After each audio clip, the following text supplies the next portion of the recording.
متاسفانه در طول برنامه من متوجه شدم که نه یک نفر 5 نفر از شرکت کنندگان ما در حین داشتن رابطه فابریک وارد برنامه شدن به قول خودشون و اون 5 نفر یک نفرشون قرار بود که در طول برنامه، یعنی توی برنامه نمیشد هر 5 نفر رو رسوا بشن و در واقع بعد دیگه عشق ابدی نمیشد، بعد اسم برنامه رو میذاشتن خیانت ابدی و متاسفانه در طول و نمیاد یه پروژه این همه هزینه رو تکرار کنه، شرکت کننده رو اخراج کنه، از اول بگیره.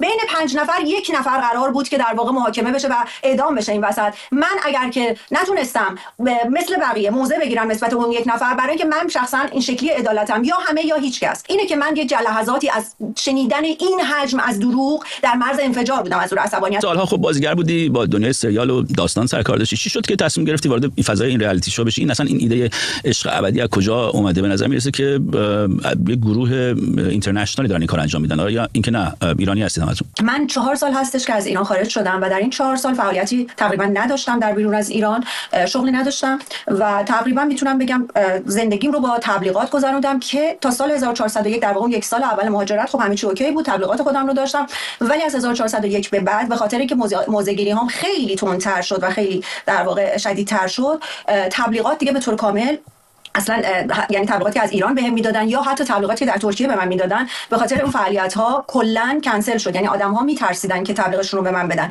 و این حتی میتونم بگم تا قبل از عشق ابدی ادامه داشت. یعنی همچنان آدم ها از اینکه تبلیغاتشون رو به صفحه من بدن و به شخص من بدن واهمه داشتن. من درآمدی نداشتم و در ترکیه تنها بودم با خانواده‌ام، ولی احتیاج به درآمد داشتم. پروژه عشق ابدی دنبال یک چهره میگشتن برای مجری این برنامه که به صورت ایرانی بود، یه چهره که در ترکیه زندگی بکنه و خب منم جزو لیستشون بودم قاعدتاً و پدر راستین در واقع تلفن منو داد و هماهنگی رو ایجاد کرد و من از این طریق وارد مجموعه عشق ابدی شدم و این اولین بار بود وقتی به من پیشنهاد دادن. واقعیتش اینه که به لحاظ مالی خیلی نیاز داشتم به این کار و پذیرفتم.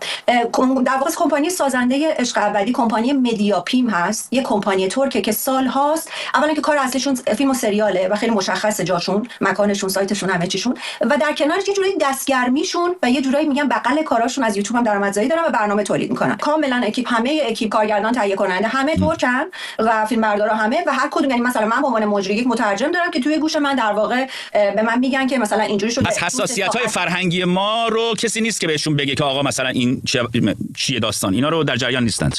نه اصلا نیستن و نمیخوان هم باشن. یعنی اینجوری نیستش که برای هر کشوری مثلا یک مشاوری در پول فقط براشون ویو مهمه و پول، درسته؟ دقیقاً. به خاطر اینکه اصلا یه چیزی بهتون بگم، اگر در سریال های ترک رو هم اگر شما نگاه بکنید، اصولا به این که مثلا بخوان خود در سریال هاشون خودشون رو خیلی اخلاق مدار نشون بدن، فرهنگشون رو به رخ بکشن، ما نداریم. اصولا خیانت و نمیدونم اینجور چیزا در سریال هاشون خیلی عادیه و خیلی طبیعی داره اتفاق میفته. یعنی اصلا براشون این قضیه حل شده است.